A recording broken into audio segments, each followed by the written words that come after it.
Welcome to All Things AI. My name is Ishan, and in the sixth episode of the All Things AI podcast, we have Mr. Javier Tordable, a technical director at Google whose work is centered around the development of AI, including the intersection of AI and healthcare. Welcome to the channel, and it's an honor to have you here today. Hi, Ishan. Thank you. Thank you for having me. I'll just start off by asking, how's your day going so far? Pretty good. Well, it's Friday afternoon here in Seattle, so close to finishing the week, so pretty good. So I guess just getting straight into it, the first area or portion of today's interview is something I want to dedicate to maximizing the societal impact of AI. And I know you primarily work in healthcare, so I want to look into that and then maybe some other areas as well, just to seek your opinion. So I saw in your bio that you work in the intersection of AI and healthcare at Google. And so could you provide us a bit of insight on exactly some projects, I guess, that you're working on or what they're centered around? Yeah. So in general, AI is a fantastic technology, right? In the sense that it lets us do things that were very hard or impossible to do before. And the tools that have been developed over the past few years, including things like large language models or generative models and so on and so forth, can be applied to a wide variety of different things across the entire spectrum of healthcare and life sciences. And this goes all the way from understanding scientific data and trying to figure out, what different substances do in the body, how biology works, how diseases do what they do, how they are noxious to humans, and so on and so forth, all the way to uh, helping physicians when they are delivering care to patients. So that is a long spectrum, right? And typically it takes many decades to go from an idea for a drug, for a medicine, all the way until that the drug is approved and eventually it makes an impact in the clinic for real world patients. So there are a lot of different aspects in which AI can be useful, right? So if you think, for example, at the very, very beginning, when scientists are evaluating or are trying to figure out how disease works or how it may be having a certain effect in people, one of the issues that happens is that many times literature is disconnected, right? So somebody publishes a paper and that includes some data, and somebody else publishes another paper, and so on and so forth.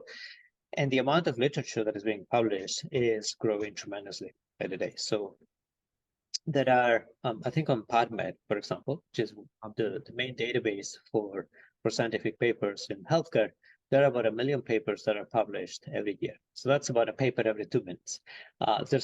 There's no human being that can read all that information.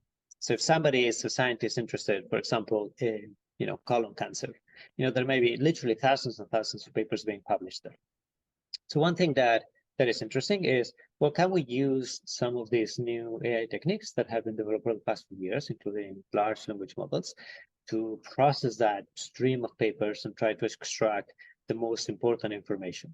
Things like, what was done in a specific study, what is new versus what was known, what kind of new drug were applied to were tested in specific people or animal models, so on and so forth, and extract summaries that can be interesting for researchers in the field, right? Or extract, for example, ideas about repurposing drugs, or extract ideas about compounds that may not be drugs but may have an impact on certain diseases, right? So that's at the very beginning of the healthcare and life sciences space. Really, a little bit further down the road, one of the things that had a tremendous impact in the way that people do research right now is tools like AlphaFold, that help predict the structure of proteins based on the sequence of amino acids. And I think that we've just started to scratch the surface of what can be done in this intersection of physics-based and transformer models. So things like predicting protein-protein interactions or ligands that are going to bind with proteins, all those things are incredibly important to understand biology and to understand disease. At the other end of the spectrum, you have clinicians, doctors and nurses and so on and so forth that are seeing patients and are trying to you know, diagnose, those patients. Physicians try to diagnose those patients. Nurses, try to evaluate when there are, updates in the condition and so on and so forth. A lot of the medical work comes down to reading documentation, clinical charts of patients, evaluating, that documentation and then writing more documentation.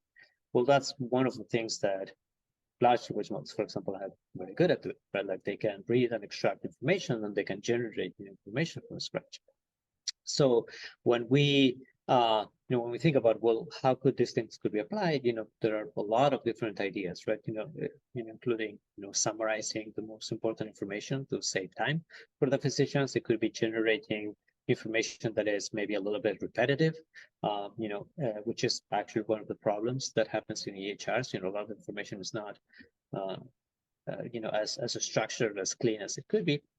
All the way to, say, systems that help provide ideas about potential diagnosis, right? And here we have seen, for example, many headlines about LLMs that were able to kind of find how weird symptoms were correlated with certain diseases, right? Beyond what some humans were able to do, some human experts, right?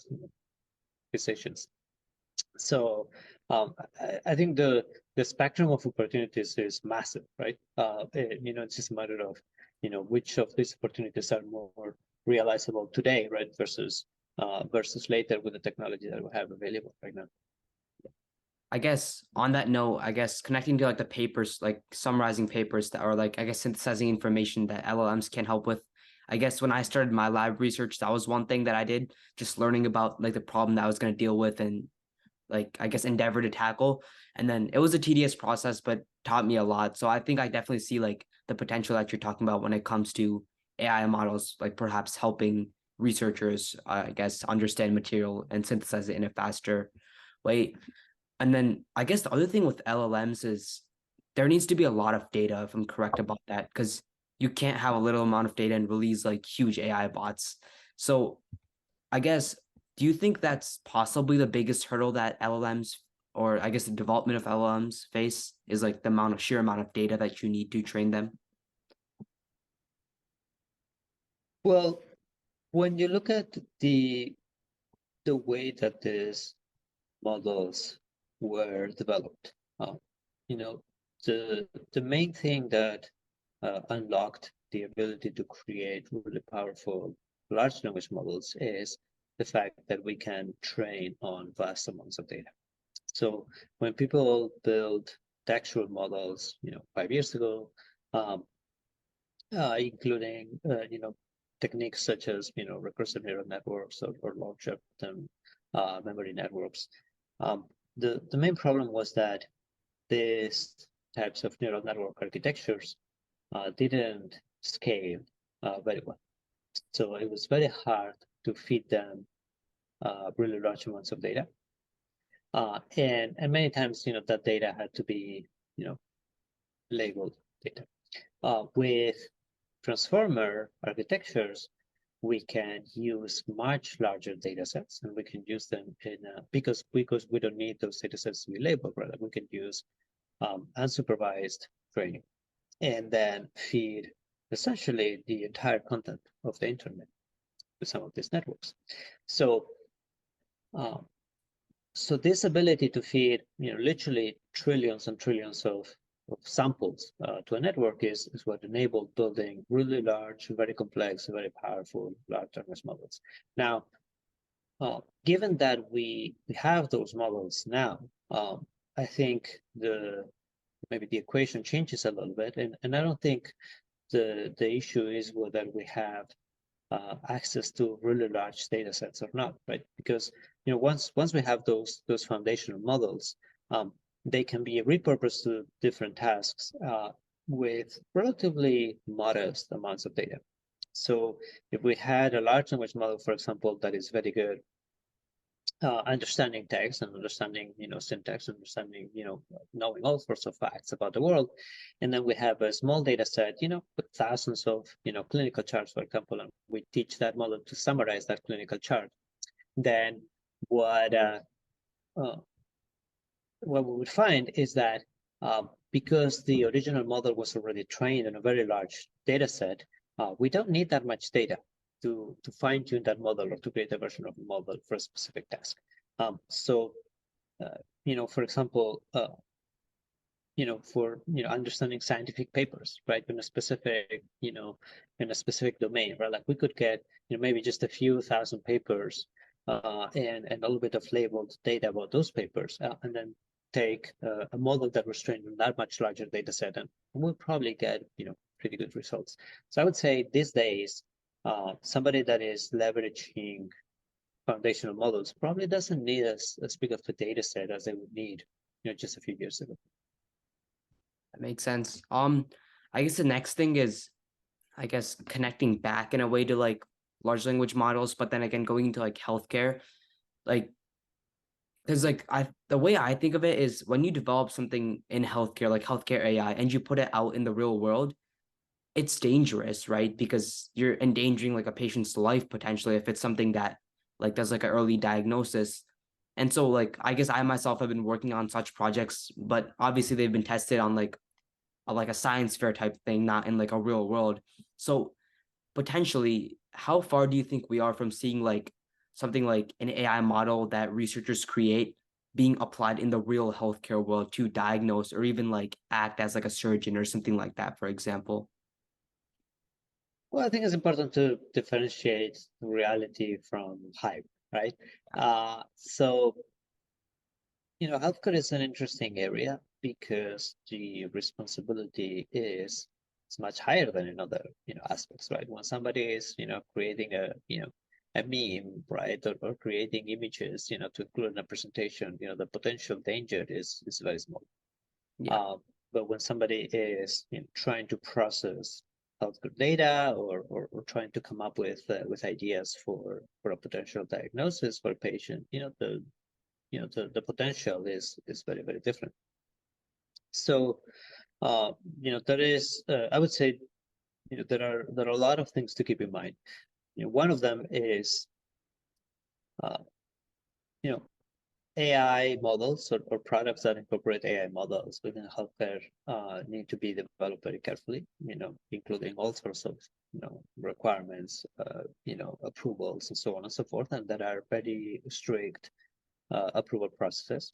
I would say there are already products out there that use, different types of, AI models, right? So like if you have, say, a glucose monitor that sends alerts when it detects, things out of the ordinary, that product may have a, probably simple, machine learning model, for some things, right? And that product, has probably been, or I would be, quite certain that has been, approved and validated in a variety of ways. In other areas, I think it's important to understand how good the technology is right now, but to be able to separate the promise of what that technology may be able to do at some point from what can be done today within the confines of products that can be approved, right? So that's one aspect, and I think the other aspect is a lot of AI models and products have to be developed within the context of responsible AI and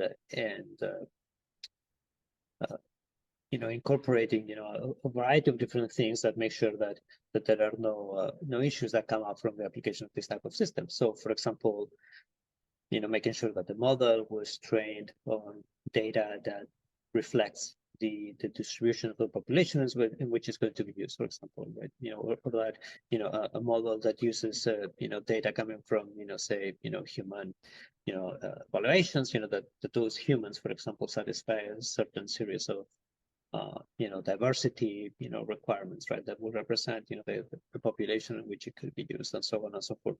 So responsible AI is a complex area, in an area that is still subject to a lot of research, but it's, I would say, pretty essential within the context of applications in healthcare. No, I definitely agree on that because if we don't regulate AI, it's going to get to like a certain area where we can't do anything with it because of how powerful it's going to get. And then I think one thing that recently came out, it might have been October of last year, around the time where like ChatGPT and like that was like everything was released and the hype surrounding that. It was the AI Bill of Rights, and I believe this was released by the White House, detailing exactly how we should, I guess, go for like put forth like AI development.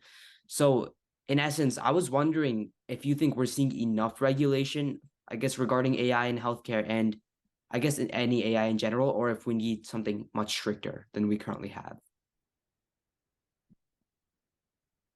I think uh, in general there are a couple of conflicting things going on. But like one of them is regulation typically happens after the fact, right? So it's it's hard to uh, it's hard to regulate things that people don't know about, right? And we've seen this in a lot of different aspects. Even now, right? Like we're seeing outside of the context of healthcare, we see the SEC, for example, start regulating crypto technologies and how they are taxed and so on and so forth, and all that stuff happened you know 5-10 years after the technology was available. So I don't think there's a magic bullet, right? That you can go and write a law and then suddenly things work, right? I think that world doesn't exist. I think it's also important to understand that um, a lot of the innovation that is happening right now in the context of AI is coming from private companies, from many different countries. And part of the reason why we have seen this tremendous innovation is because these companies have been able to innovate very, very fast.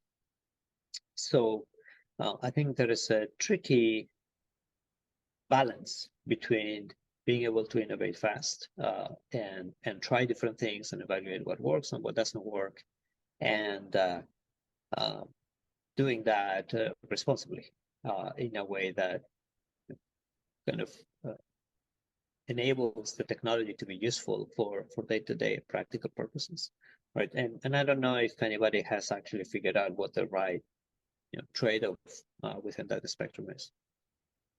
I guess the last thing I want to touch on in this portion is like extending I guess, in a way into like unique areas because healthcare is one of the things where I definitely think it has like possibly like the biggest or one of the biggest impacts. But then I've also like seen this is mainly like high school research, I guess, in a way that I personally look at like that's testing like how AI can impact on a social manner or how you can use AI to, I guess, like run a news channel and things like that, which really seem out of the box and unique because when you think about it, there's no like direct way, at least that I saw, that could connect like I guess AI helping you with like a news channel, for example. So I guess on that note, what areas do you think we're going to see AI expand to in the near future that possibly could have the biggest impact, similar to what healthcare and AI are having right now? Well, I think healthcare is going to be the most significant Yeah. by far. And the reason for that is because health is so central to what people care about, right? Um, and it's over the past many decades has become a bigger and bigger part of the economy. At least in the U.S. I think in the U.S. About 20% of the economy is healthcare, right? People are spending more money. People are living longer, and they need to consume more healthcare. We have all sorts of new ideas for new medicines that are curing diseases that were incurable before, right? And that's bringing in more economic interest in the healthcare and drug discovery space and so on and so forth. So I think much more so than any other technology, right? As human longevity expands and uh, you know we discover more about health and disease and how to keep people healthy for longer. I think the applications within healthcare are going to be the most significant by far. Um, Having said that, I think there are all sorts of other areas where we can apply this new technology, and you know in my mind it's still a little bit unclear. What are going to be more or Fair enough. less significant, right? Like, if somebody has said, well, it's going to revolutionize entertainment. I don't know, maybe, right? Like we haven't seen, a lot of that, but a lot of the things that that people spend their time on, are made by humans, right? All the way from, social media videos to movies to video games, right? And I think, AI has helped a little bit with some of those things, maybe with curating content and connecting people with the content that they like, but not so much generating new content, right? Like people don't normally watch, you know, videos that are entirely generated by AI, right? I think we're not quite there yet. But maybe we'll be in 5 years, so it's hard to know. Um, I guess with that being said, I want to transition into the second portion of today's interview, which I mainly just want to talk about, I guess, what you do at Google, because it's fascinating. I mean, because you're at a high up position there, you worked hard to get there. I mean, I can imagine. So, like, I guess for those looking at a career involving AI or even IT, including myself, for example, in the future, what does such a job like entail? Maybe even on a daily level, like, what do you do for your work? I guess to ask in the simplest manner. Sure. So yeah, I would preface by saying I've been with for a long time. It's been over 15 years already. So I've done all sorts of different things. I actually joined as an engineer, um, and I spent a few years, just writing code, day in day out, and became a tech lead, and then engineering manager, and now I got to my role as technical director a few years ago. And I've done all sorts of different things, across all these different roles. I would say for somebody that is starting in their career, this is a really, really interesting time. I would say, um, you know, technology is enabling developers to be very productive. Uh, is changing a little bit how we write code, how we design systems, how we write, documentation, and so on and so forth. But I think there's still, plenty of opportunity for people to develop into those roles. So, somebody that is interested in, getting a career in IT, I think they have, lots and lots of different options, right? All the way from, building software, right? To cybersecurity, to data engineering, data science, right? To doing AI research and so on and so forth. So I would say there are still plenty of opportunities for people, across many different aspects. The in my mind, the ability to create software, right, is still something that requires a human, right? Like we're not yet at Yeah. a point where AI, or AI systems can do that from scratch. But it's going to be very interesting, over the next few years, how things are going to change as people are able to leverage this technology to become much more productive. So I would say the best advice for somebody that is starting right now is to learn, how to leverage the technology to become a good programmer. Again, like, the definition of what makes a good programmer is a little bit tricky, right? But somebody that is able to write high quality software, in a way that is scalable, that has few bugs, that serves its purpose, that can be modified easily, and so on and so forth, and to do it as productively as possible, leveraging technology. So, um, having said that, my role has changed a little bit. So like now I don't write that much code on a day-to-day basis. A lot of my work is helping, other people leverage technology. So I mostly work with large enterprises and help them use cloud technologies and AI in order to fulfill their business mission, right? So my role has shifted a little bit from a purely technical to a more, technical advisory kind of role. But I would not necessarily recommend somebody start looking there, right? I think it makes a lot of sense to begin with a fully technical role. Again, like software engineering or something related to cybersecurity or something related to AI research and so on. Makes sense. I guess the last thing I want to ask you today is if you could leave, like, I guess the younger generation or anyone watching this, middle schoolers, high schoolers, with one piece of advice, maybe that you wish someone told you when you were at a similar stage, what would that be? I think one interesting thing or one piece of advice that I would give is to try to be a creator of technology rather than just a consumer of technology. There's a difference between uh, spending hours reading or playing with things or generating images or playing with, some of these LLM models to, to get them to do what you want them to do and so on and so forth, and being able to build something from scratch. But I think in general, in society, we've moved to a place where it's very easy to consume, including consuming Yeah. technology, right? Um, but it's still much harder to create. And the real value in general is being able to create something, right? So for somebody that is, maybe, in school, right, or about to begin their career, I would say one of the most important things is to have a mindset of creating something from scratch, creating something that is useful, that serves a purpose, that that is useful for somebody else to do their work, for example, as opposed to just using technology.